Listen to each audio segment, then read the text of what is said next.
That night the king could not sleep, so he ordered the book of the Chronicles, the record of his reign, to be brought and read to him.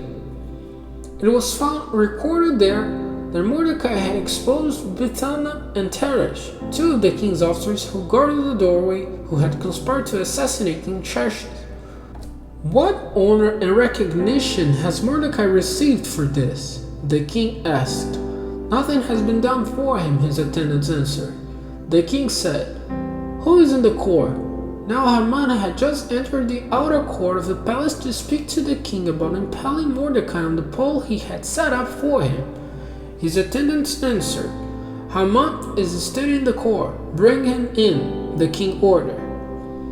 When Haman entered, the king asked him, "What should be done for the man the king delights to honor?" Now Haman thought to himself, "Who is there that the king would rather honor than me?" So he answered the king, "For the man the king delights to honor, have them bring a royal robe the king has worn and a horse the king has ridden, one with a royal crest placed on its head. Then let the robe and horse be entrusted to one of the king's most noble princes. Let them robe the man the king delights to honor and lead him on the horse through the city streets, proclaiming before him, 'This is what is done for the man the king delights to honor.'" "Go at once," the king commanded Haman.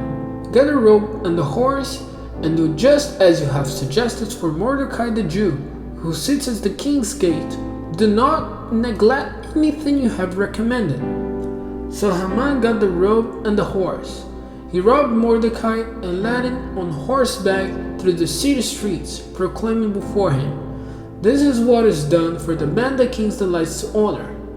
After Mordecai returned to the king's gate, but Haman rushed home with his head covered in grief, and told Zeresh his wife and all his friends everything that had happened to him. His advisors and his wife Zeresh said to him, "Since Mordecai, before whom your downfall has started, is of Jewish origin, you cannot stand against him.